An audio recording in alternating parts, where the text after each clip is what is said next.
Dans cette notion où on intercède, où on prie ensemble sur une thématique précise. Aujourd'hui, nous sommes dans notre deuxième jour de cette semaine où nous analysons l'importance du cerveau.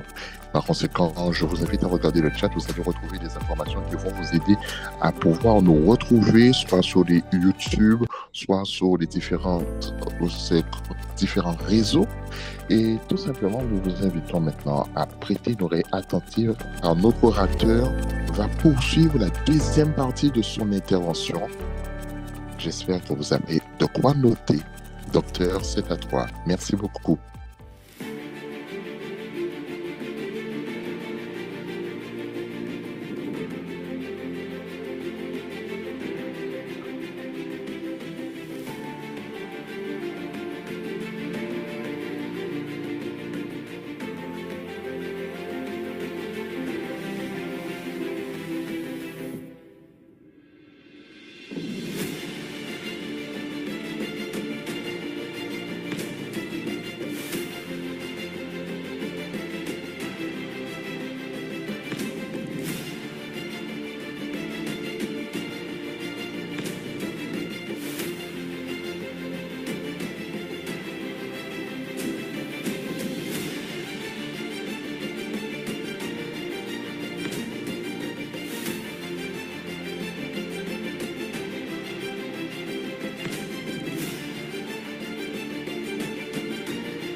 Bonjour à tous et à toutes, à tous ceux qui nous regardent de près et de loin pour ce rendez-vous.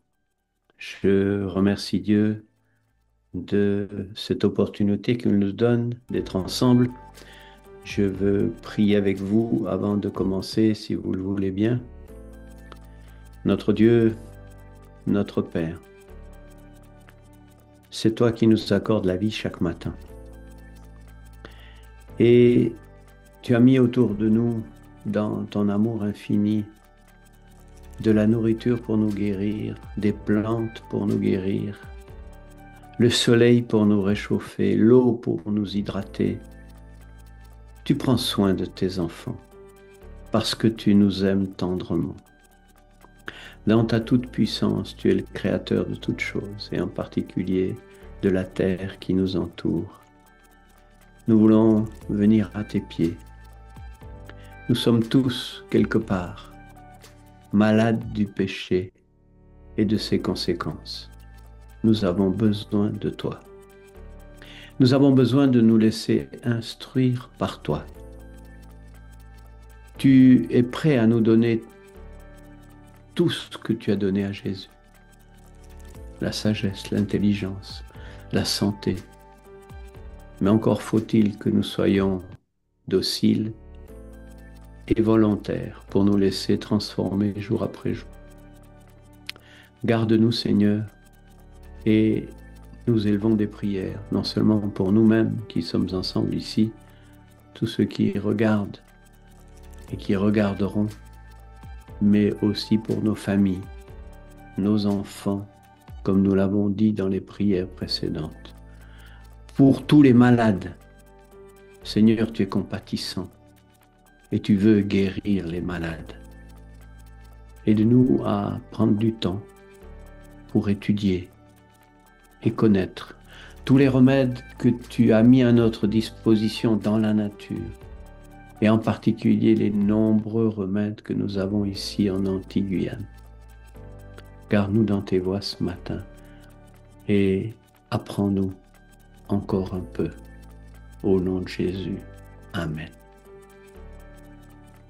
Voilà alors, les amis, je vais partager mon écran avec vous pour commencer la présentation. Je vous demande quelques instants. Voilà.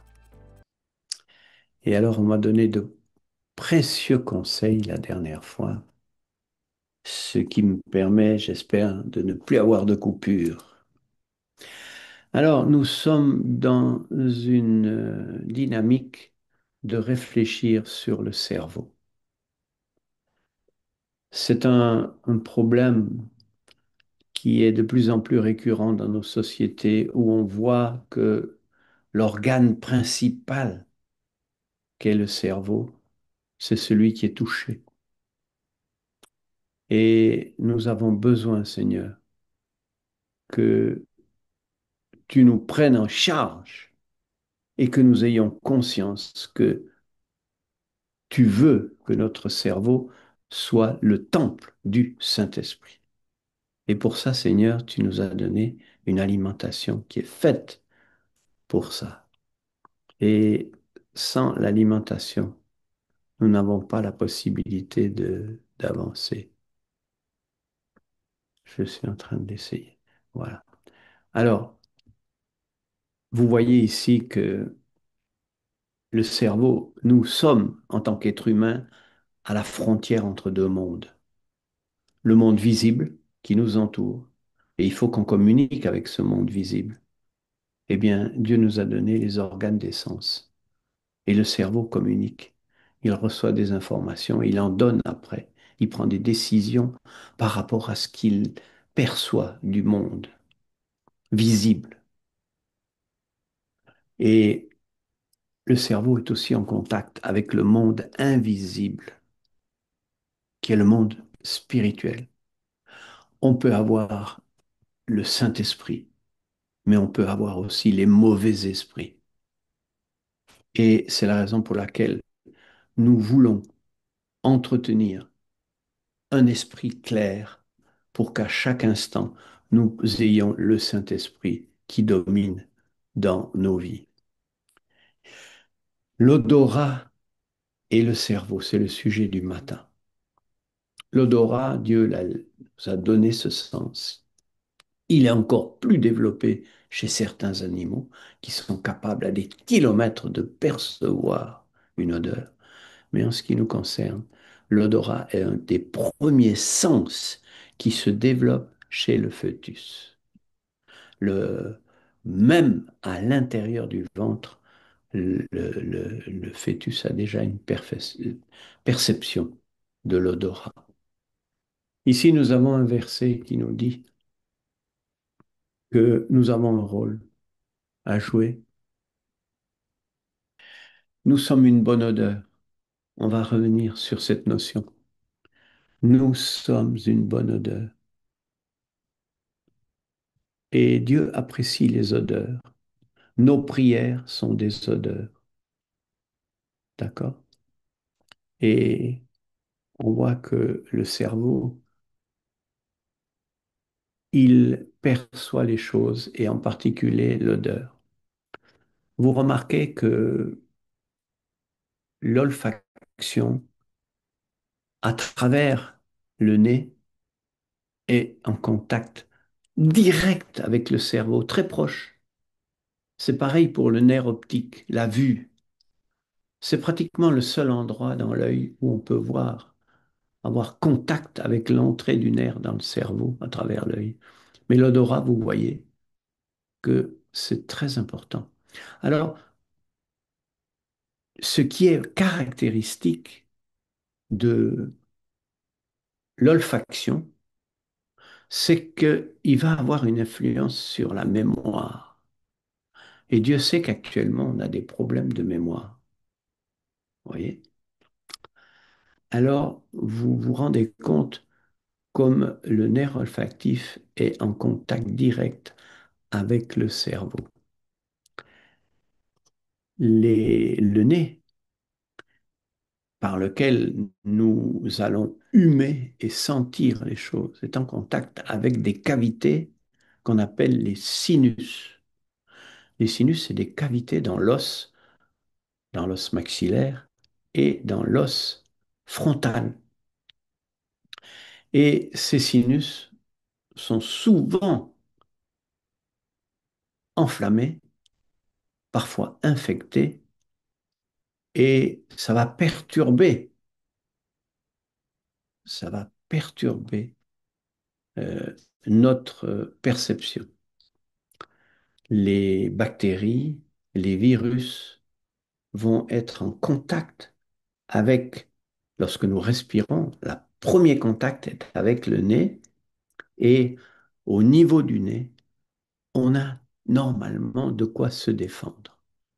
Alors, on va voir comment maintenant euh, l'organisme a été fait pour pouvoir réagir et comment il réagit par rapport aux choses du cerveau. Lorsque nous respirons par le nez, il se produit une réaction chimique qui va entraîner la production de monoxyde d'azote. Qu'est-ce que c'est que ce produit? C'est un produit très puissant qui est fabriqué aussi au niveau de nos membranes, de nos parois vasculaires, mais il se produit d'emblée lorsque nous respirons par le nez. Vous pouvez faire l'expérience. Le monoxyde d'azote agit comme un facteur dilatateur. Il dilate les vaisseaux sanguins et il augmente le flux sanguin dans la muqueuse nasale, mais aussi il est très volatile et passe dans nos artères. Alors, ça va augmenter l'humidité et le réchauffement de l'air inhalé. Il a un effet antimicrobien. Il participe à la défense immunitaire locale contre les pathogènes inhalés. Et ça doit vous rappeler quelque chose, on en reparlera en ce qui concerne les virus qu'on a eus il y a quelque temps. Ça module la respiration. Le monoxyde d'azote produit dans les sinus, lorsqu'il est inhalé, il contribue à dilater les bronches pour améliorer l'efficacité des échanges gazeux au niveau du poumon. Et puis, il est un neurotransmetteur qui modifie le message qu'on envoie au cerveau. Alors, plusieurs choses à vous dire par rapport à ça. Voyez, euh, on parle d'alimentation, mais il faut savoir que le plus puissant médicament contre les maladies actuellement, qui est encore plus puissant que l'alimentation, c'est l'exercice physique.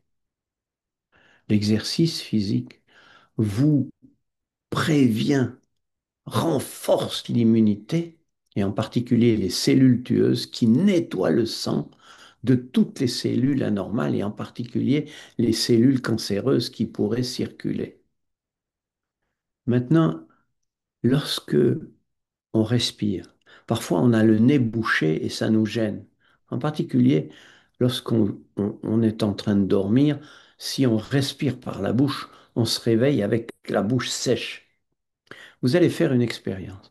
Quand votre nez est un peu bouché, vous avez une narine qui est bouchée, vous persistez à respirer par le nez. Et au bout d'une minute, vous allez voir que l'autre narine se débouche et que tout est débouché et vous pouvez respirer tranquillement par le nez. Ça, c'est l'action du monoxyde d'azote. Il va dilater la cavité nasale et il va ouvrir. Alors au début, vous allez dire, ça passe mal, c'est pas facile. Vous insistez un tout petit peu et même pas au bout d'une demi-minute, vous voyez que tout s'est ouvert et vous respirez à l'aise par le nez. La respiration par le nez est très intéressante. OK? Maintenant, je veux vous parler de tous les huiles essentielles, de certaines huiles essentielles qui sont capables d'agir. Bien entendu, il y a plein d'huiles essentielles que vous pourrez retrouver qui servent aussi bien pour euh, désinfecter, pour décongestionner. Mais moi, je veux vous parler d'une huile particulière qui est le romarin à cinéole. Lorsqu'on le met devant le nez et qu'on inhale d'un côté et de l'autre, eh bien, non seulement ça désinfecte, ça décongestionne, mais ça augmente la mémoire. Alors, on a trouvé ça par hasard, d'accord? On a trouvé ça par hasard. Les gens qui ont commencé à inhaler ont remarqué que leur mémoire s'améliorait. Et alors, je vous en parle ce matin parce que vous avez besoin de connaître les huiles essentielles avec leurs actions.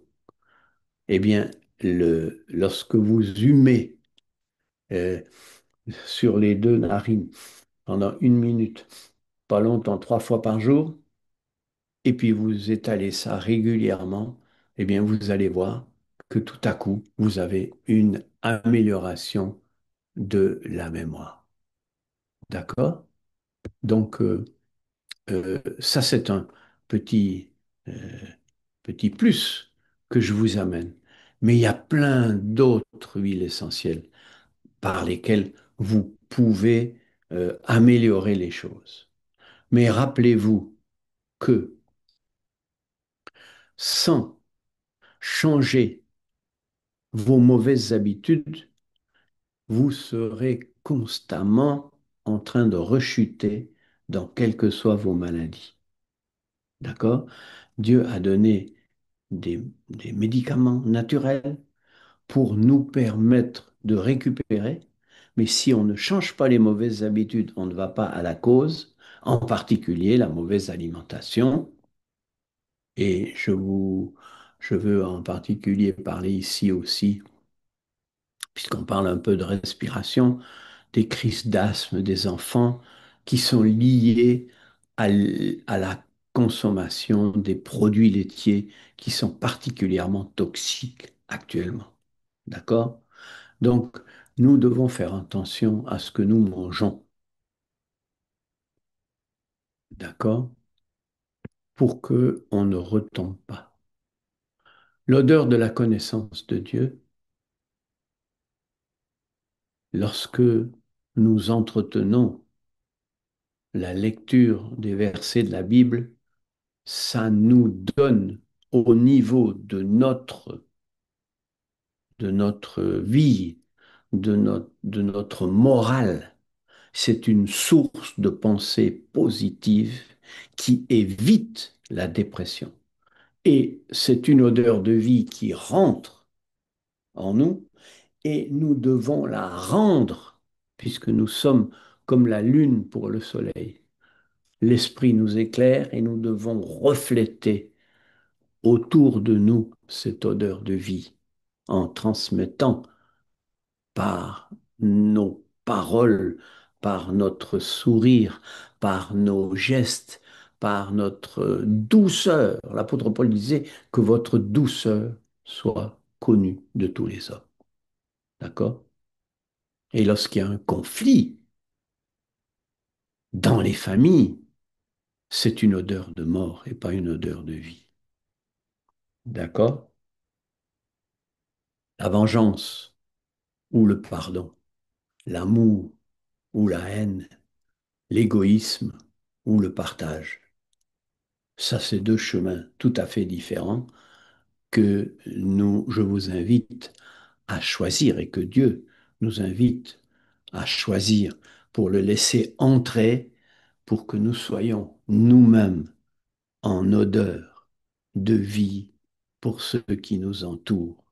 Dieu passe devant et il fait l'exercice. Chaque jour, il nous aime. Chaque jour, il partage. Chaque jour, il pardonne.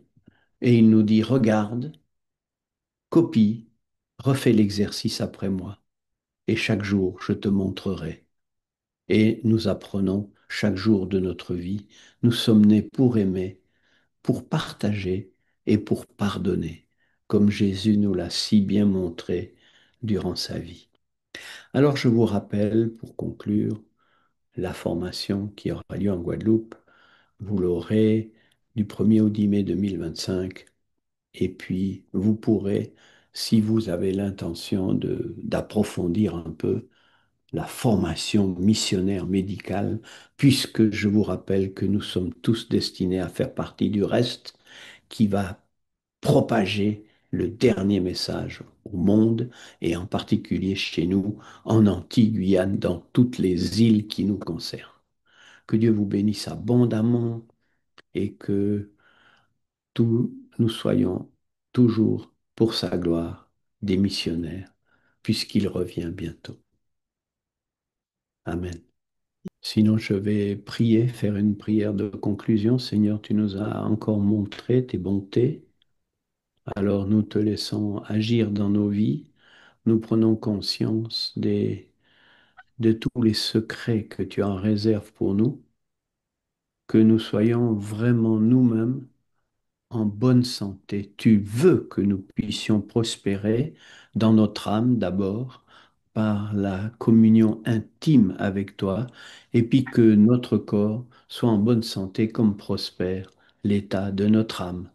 Parce que si nous sommes assombris dans les ténèbres à l'intérieur, et bien, tout reflète sur notre corps et toutes nos cellules vont être déprimées, tristes, alors que nous devons, comme dit l'apôtre Paul, être toujours joyeux et reconnaissants en toutes circonstances, vu le prix infini que tu as compati à donner par ton Fils pour notre salut.